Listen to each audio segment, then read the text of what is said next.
Welcome, everybody, to another episode of Straight Talk on Stocks. My name is Jeffrey Dunyan. I am the owner and founder of Safe Option Strategies, and joining me, as always, is Kevin Hurley, managing partner of Hurley Investments, LLC. We are just a couple of guys that understand the markets, know the economy, know what's happening, know what's causing things to happen, and we're going to give you the straight, no BS talk on how it all works and how it all affects you. We're going to mix in some politics, we're going to mix in some sports. Occasionally, we are just going to talk about what our kids or our wives have done recently to piss us off. Enjoy another episode of Straight Talk on Stocks. All right, so you see what's going on. After the market closed yesterday. In fact, was it in the first 3 or 4 minutes after the market closed last night, I think? Of course, it was right after no one could really trade except for after hours trading. Yeah, but there's your big headline right there. There's the big one. Dow drops 350 points, actually down 450 points now. Dow drops 350 points as Apple's guidance cuts stoke fears of a global economic slowdown. Way to go, Cook. You know, I don't like the guy, Jeff. Oh, and there's your ISM manufacturing index that just came through at a whopping 54.1, down, 3.6 points from what it was expected. Still expansion, but it's slowing down. Yeah, that's I don't know what the word is to describe it. I don't want to go right to the word pissed off because it's not that bad, but it's irritating that people are so eager to sell over the fact that a growing economy is not growing as fast as it was. Well, let's start off on Apple really quickly because I'm going to jump to that in a minute, but I want to go through Apple first. You made a comment that made me not sleep at night last night, and I thought about it 10 ways to Sunday. Did you dream about me? Realized, I wonder if Jeffrey's onto something.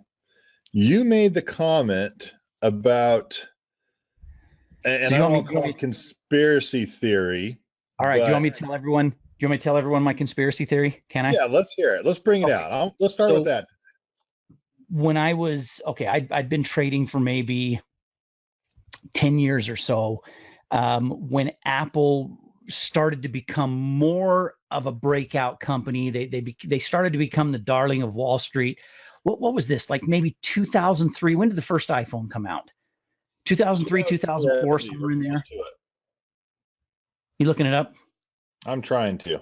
Okay, so sometime in that range when Apple came out. I mean, they'd had the iPod for a while, and now they're going to take the iPod and stick it on a cellular phone. And so you got that going on.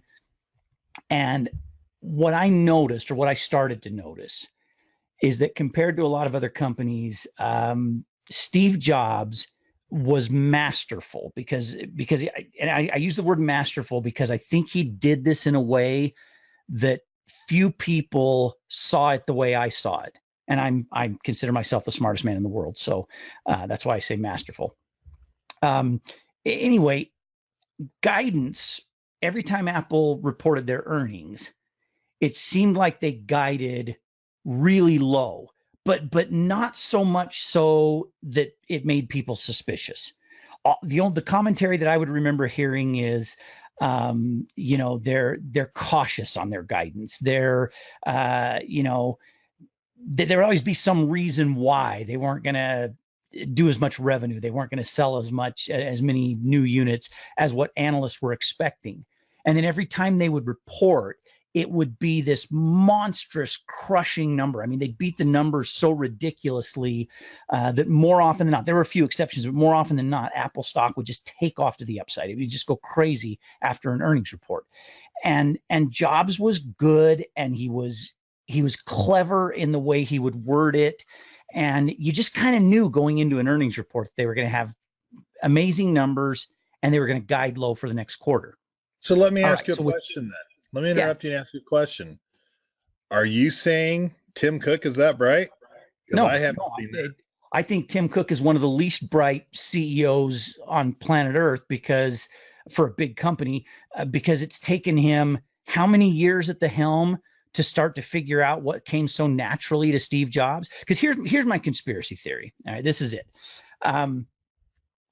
You've got Apple can do share buybacks up to about 2 weeks before they report earnings. Is that right? 3 weeks before, I believe. Three weeks. Okay. And as of today, the 3rd of January, they've got maybe a week left on that, probably a little less than a week left on that 3-week window that they can buy back shares. Now, Their earnings isn't defined, but I think it's going to be January 31st.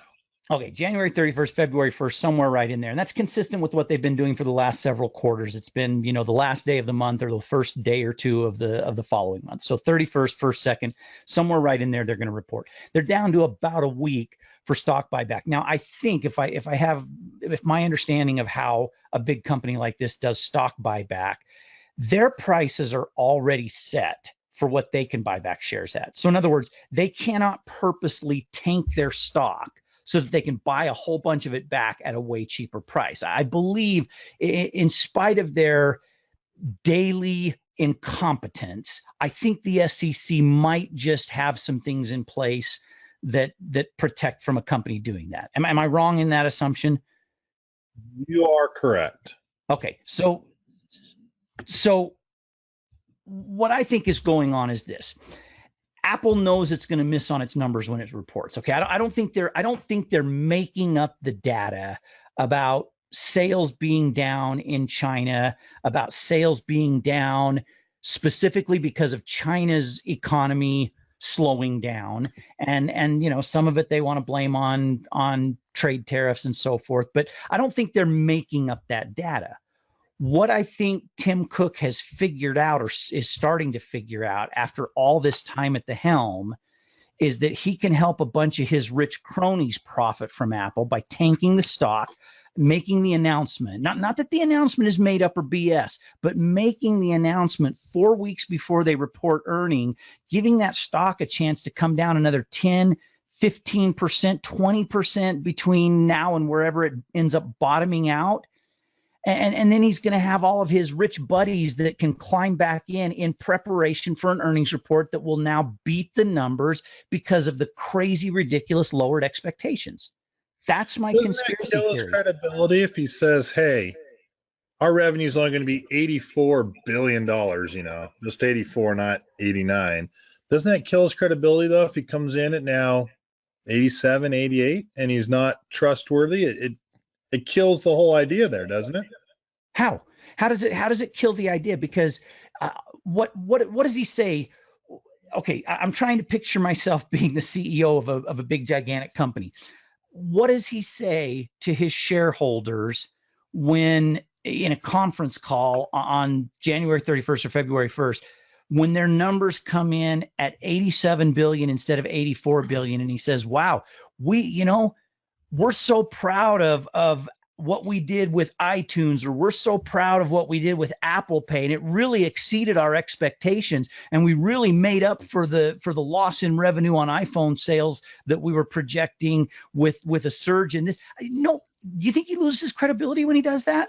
So I would think, "Oh, that's fantastic news." That doesn't know his numbers, caused a panic, lowered my stock price for nothing. So what? You think he cares about you and I? You think he cares about the 500 shares I own in Apple? Piss me off about it. I'd be like, screw this guy. Doesn't know what he's doing. He just lowered my stock price today, $14 or $12. Well, their lack of new products, their lack of innovation since the death of Steve Jobs. I haven't had a lot of faith in this guy from day one. I've had some faith in the company putting out a very high quality product that I like. And I would even say products. I use a bunch of Apple stuff. I'm wearing an Apple Watch right now. I've got an Apple TV. I've got MacBooks in my home. I use their products a lot. I like the quality of their products. I like the platform. I like how the things work. So I've not lost faith in the company. I've never thought this guy was a brilliant CEO. In fact, I think he was put into the position he is as much out of political correctness as in his ability to actually run the company. Okay, give me a minute here. First iPhone, June 29th of 2007. And I'll be honest with you, I think I got an iPhone 2 or 4. I can't remember which one was my first one. And I loved it. I remember now a year and a half ago when they were celebrating that 10-year anniversary of the iPhone. So I was off a little bit. But even when they were counting the number of iPods they were selling, and they had the first touchscreen iPod maybe a year ahead of the actual iPhone, even back then, that was when Steve Jobs was starting to develop this habit of low guidance, and then they would crush it. Now, in the midst of my conspiracy theory, I don't know if Tim Cook is smart enough to have done that. It may have just been blatant stupidity on his part to come out on the 2nd of January and say, "Hey, everyone, we're going to blow it. We're going to screw up badly. And we're going to miss our numbers really badly." So give me my 2 minutes. I want to talk to you really quickly. No one likes Steve Jobs. He leaves the company. He gets ousted. He comes back, revitalizes the company, and people give him credit for the products that they've fallen in love with. As time goes on, I'll be honest with you, I'm not so sure Apple's phone is better than a Pixel or a Samsung anymore. I think they've had better screens. They've come to market quicker with newer innovations within the phone. Steve Jobs dies. He hands it over to Cook instead of Ivy, who has the ability to innovate, to be more like him. They change direction and they sit on their laurels for 4 years until they become a $1 trillion company. The curse of the $1 trillion company gets on them, and you're going to laugh at how I'm going to say this. And I feel like they were a Republican pre-Trump that was out of touch with conservative America. I feel like Apple right now is a Democrat in a conservative United States, where they're trying to come up with the next greatest thing. They're way out there in left field. They don't have a clue. There's glitches now. I am becoming more and more disenamored, not so excited about Apple products like I used to be, because they're not as great as they used to be. And for that reason, even though I've got $5.3 million of Apple shares amongst accounts and money I manage, they're not the Apple of old. And I think people need to wake up to that reality that they might never become that company of old ever again. So where I'm going at with all this is they're still overweighted in portfolios. They're still overweighted in funds. In fact, more people with their loss from last year picked up more Apple shares in the funds to balance it out on a fund level. And I think this is just the start, where since Apple did it, you're going to see more and more companies pre-announce, hey, we're slowing down in China. That'll be the mantra through the earnings. Our numbers don't quite meet what they're supposed to because China's slowing down. Even if companies don't have a whole lot of sales in China, which I don't think Apple has a whole lot of sales in China. People argue with me, well, they just lowered their guidance by, $5 billion. Well, again, $5 billion directly related to China out of 84 or 89 billion is not really a significant amount of their revenue. It's their next run for a market where they can flood the market with iPhones, and they're doing a horrible job at it. So where I'm going at with all this, Apple's not the Apple it used to be. It's not going to be, because they don't have a Steve Jobs and they blew it on their CEO. They've rested on their laurels. They're going to pay the price, and they should. Go Google. Okay. All right. So let me see where I can tear you apart here. let me see where I can pick this up. Okay. Number one, I don't disagree with everything you're saying. A couple of things you've got me scratching my head on. Number one, I completely missed the connection with conservative America. I know what Tim Cook's personal politics are. He's not as outspoken and as obnoxious about his anti-Trump hate Republicans, hate the country. He's not outspoken like some corporate CEOs are, but he doesn't really hide his politics either. I mean, it's kind of obvious where he falls on the political spectrum. I don't see the tie in. You just blame the politics for his loss in China. Oh, okay. The tariff. Okay, but when you say right, that Trump did.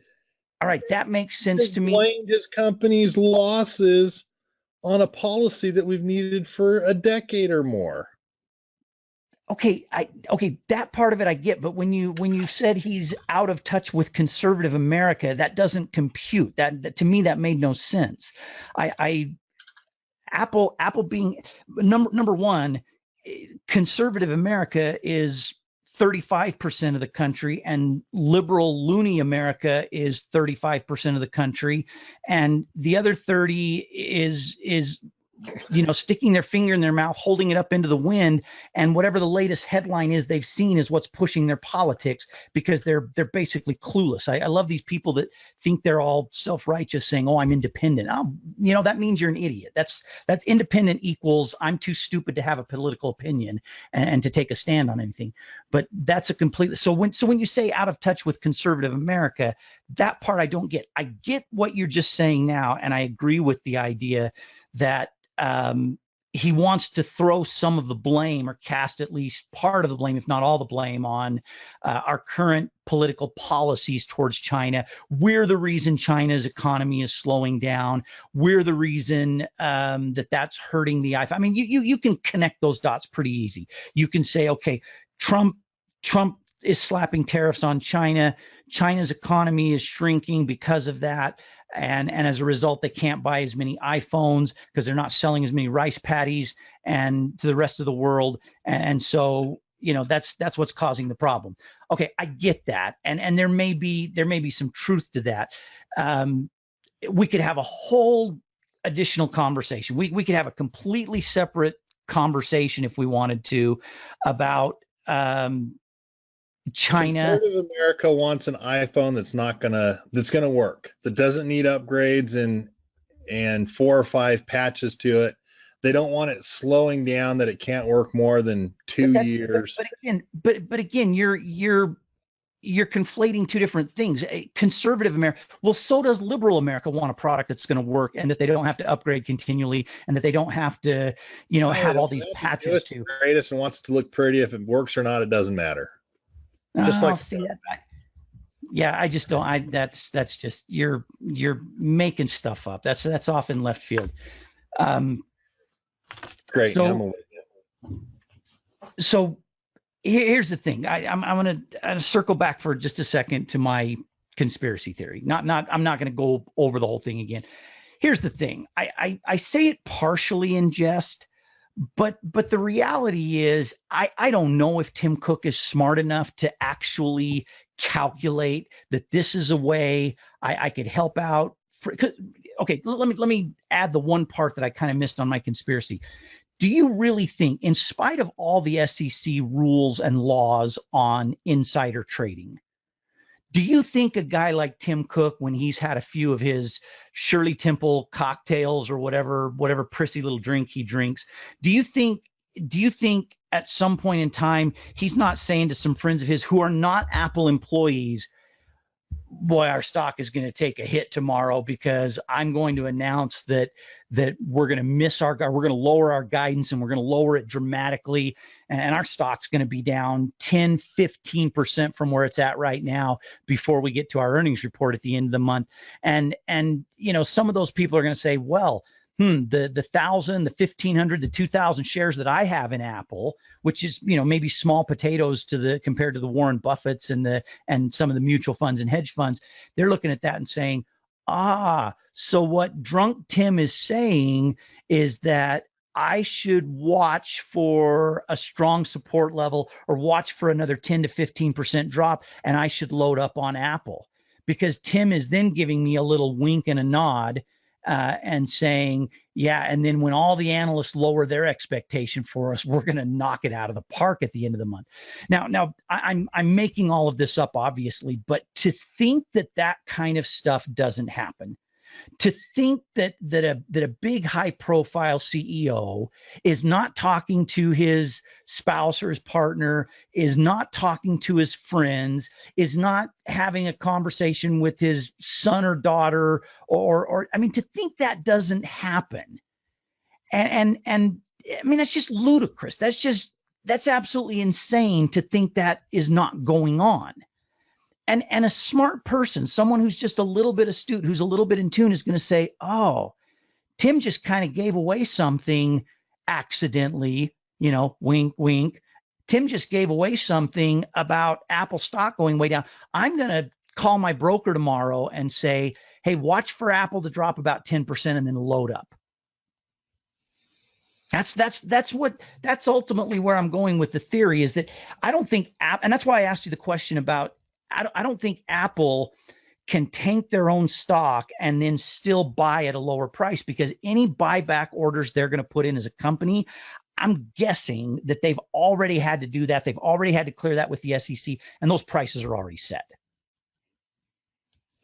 Well, the rules are in place, the Securities Exchange Commission, that would be blatant. A blatant insider trading mistake. It'd be front running. There's all kinds of things you could call it, but if that were to happen, I mean, it's major insider trading. I get that. It's major insider trading. But let me ask you this question. Let me take it out to a more logical, impossible to prove insider trading type thing. Let me make this absolutely a bulletproof scenario. Okay. Let's say, and just hypothetically, and I'm not beating up on Tim Cook. He's the obvious example because Apple's the stock that's falling today. He's having a little cocktail party at his house over New Year's weekend, right? He's got guests over, he's got friends over, him or somebody else there, some high level Apple corporate person that knows this announcement is coming up on the 2nd. Very innocuously lets this slip out. They're not actually looking to help a friend make a buck off it. They just let it slip out. Oh boy, we're gonna make this announcement and the stock is gonna tank. And that's wrong right there. That's the place where a crime is potentially being committed. But how do you prove that? Because here's what ultimately happens. Maybe that individual that was just told that at a party doesn't sneak into a patio somewhere or step outside for a moment, call up his broker and say, hey, hold off on those shares of Apple you were going to buy tomorrow. Apple's going to take another 10 to 15% drop. I want you to wait and watch for the drop and then pick up shares. Okay, I'm not saying that it happens that blatantly or that directly. What happens is that person says something to someone else. Man, you know what I overheard at Cook's party over New Year's? Apple's getting ready to just really, pull the rug out from under everybody, and this thing is going to tank. And then someone hears that from someone, and someone hears that from someone. And let's say hypothetically that news gets to me, and I was getting ready to load. I mean, look at this. Okay, I brought this up a little prematurely, but I'm getting ready to buy Apple because I see this trend line right here, and I'm like, okay, down here under 150, down around 150, 250, 150, there's some strong support. Apple's just had a nice little bounce right there. They've had 4 or 5 days that they're moving back to the upside. They're getting close to having some technical crossovers and some technical indicators that are going to bolster things. I think this thing has taken a big enough hit. I'm ready to get back into Apple, or I'm ready to roll my position. I'm going to roll some long puts and buy some more shares on Apple. But then I hear from someone who hears from someone who hears from someone who hears from someone that this announcement may be coming. I'm suddenly not breaking a law by trading on insider information, because number one, I don't know if it's legitimate that actually came out of Tim Cook's mouth. But number two, I'm just going to wait a day, 1 day. It's not going to be a major impact on what I do. So I'm just going to hold off 1 day. Lo and behold, the announcement comes at the end of trading yesterday. The stock is down 10% this morning. And I'm like, wow, maybe that information did originate with Tim Cook. Maybe he did let something out of the bag over the weekend. And I just profited from it big time.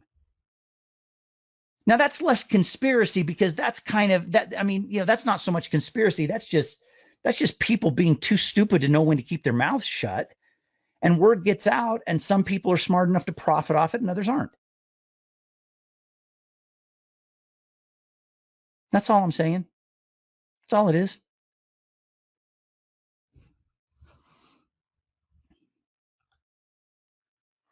Did you leave me alone, Kevin? I think Kevin logged off.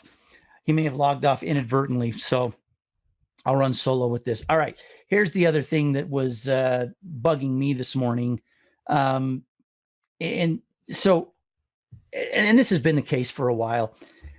Good news is bad news, and bad news is bad news. When you get into a market that is as paranoid and skittish as the market we're in right now. Let me go back to this headline here. You get into a market. This is one of the other headlines, and this is the headline that should be, in my opinion, this is the one that should be dominating the markets this morning. I keep accidentally going. U.S. private payrolls surge in December, even though weekly jobless claims rise a little bit. All right, forget about the weekly jobless claims for this reason. Number one, it's the holiday season and it's meaningless. Everybody hires a few more people. My daughter had a friend over the house last night. He works for a company that makes these silicone rings. Like my wife and I both have these rings that we put on if we go to the gym or if we're going to doing something outside and we don't want to scratch up our wedding ring. And we have these rings that they look, from a distance, they look like they're metal, but they're made of silicone. He works for a company locally that does that. They just laid off like 30 people yesterday. He was one of the ones that didn't get laid off. So he was over here telling my daughter how happy he was that he didn't get laid off. But I was explaining to him that that's just a seasonal thing. It's not that big a deal, nor should he consider it that big. I mean, he should feel really fortunate that he kept his job. But, forget about the employment claims numbers that come right after the Christmas holiday. From my standpoint, they're meaningless. Look at the fact that U.S. private payrolls increased for the whole month of December, and a lot of those are jobs that are gonna stick. A lot of those are jobs that are going to stick. That should be dominating the news right now. But it's bad news because of the fear that Jerome Powell and the other Fed chairs are going to say, well, that just justifies us in getting more stuff off the balance sheet at a faster pace or the same pace. And that gives us justification for a couple more rate hikes. And that's not good for the stock market. Let's do 4 rate hikes in 2019. Again, let's do 10. Let's do one every month. We only have 8 meetings, so let's take the market to historic lows and let's get our interest rate back up around 8 or 9%. I had a loan for 9%. The first home that I purchased, I was at 9%, and we were ecstatic that it was down off the 16 and 17% that my parents were dealing with in the late 70s and early 80s. So when at 9%, I'm telling my wife, the first house we buy, this is fantastic. This is half the interest rate my parents paid. and I read the last time I refinanced my house, I was at 2.87. We've really been spoiled with interest rates. That wasn't the subject I was going to go to, but we've really been spoiled with interest rates. I'm not against interest rates going up a little bit. I just think Powell's an idiot when he opens his mouth. Good call. You know how you can tell if Jerome Powell is saying something stupid? He opens his mouth? His lips are moving. Yeah. Yeah. I'm sure he's a brilliant guy. I'm sure he's a really smart guy. Man alive, could you not just, the money he makes, could you not hire a publicist? I mean, seriously? I spell Powell. You would like to think so. How much You'd like to think so, but part of you also thinks, how bright was the last person you saw that majored in economics in college? I'm thinking about one person in particular. I had an economics professor, tenured professor in economics, that spent more time He spent more time talking to people, teaching the class how to file bankruptcy when you got too much credit card debt, because he had done it 4 times and he was proud of it. And he's a tenured economics professor that's filed bankruptcy 4 times in his life. What an idiot.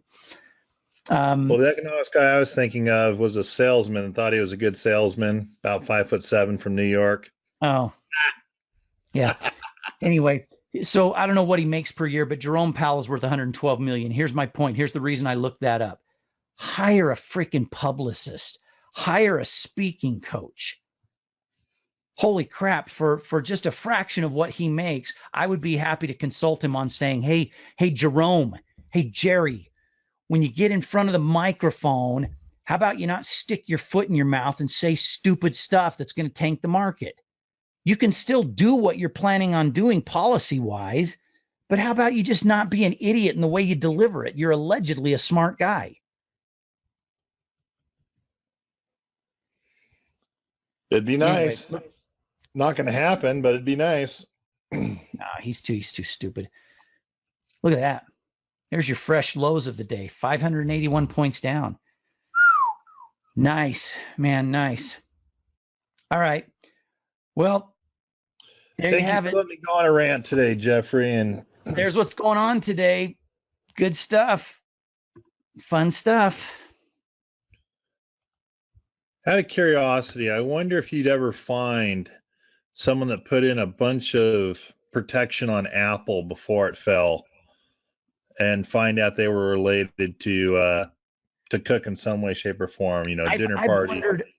I've wondered often how the SEC does that. If there is some process where if they do some kind of a search on the number of orders, like if someone put in a massive order for long puts 10 minutes before the market closed yesterday, something that to the average person would not look like any kind of a coincidence, that would look like it was planned. I wonder if they automatically investigate that, if they automatically look at that and say, is there any way, shape, or form that this person is related to anyone at Apple that may have had that information and known that was going to happen? That I don't know. I've always been curious about that, but I don't know the inner workings of the SEC. So I don't know. Well, at some time you need to teach people your collar trading strategy that you teach. With, I've had long puts on Apple. I've had long puts on Apple because I've had them in a collar trade. So when Apple, when this is going on with Apple, I had long puts that I rolled from 220. I was up at 220 or 225 with long puts. And then I cashed them and rolled them and got some puts at I think I was at 180 just ahead of their last earnings report. And then those were getting close to expiration. I had to roll them at 170. But each time I've rolled them, I've also rolled a short call with them that's paid for the long puts. So I'm still protected in Apple at long puts that go to January expiration. I think it's the 18th of this month. I've got January expiring long puts. They're at 170. So Apple down around 130, 140. I mean, I'm loving this. This isn't dinging me in any way. I'm not making any money on Apple right now. I'm getting into a position really quickly where I can leverage into a lot more shares. And look, okay, all the conspiracy theory, all the other stuff aside, Apple's not going away. Do they need to fix some things? Yeah, they've got to come up with something inventive. They've got to figure out where's our next good product. Where's the next thing that we can do to be innovative? It's not going to be a 4K Apple TV instead of the old one. It's not going to be another generation of the Apple Watch.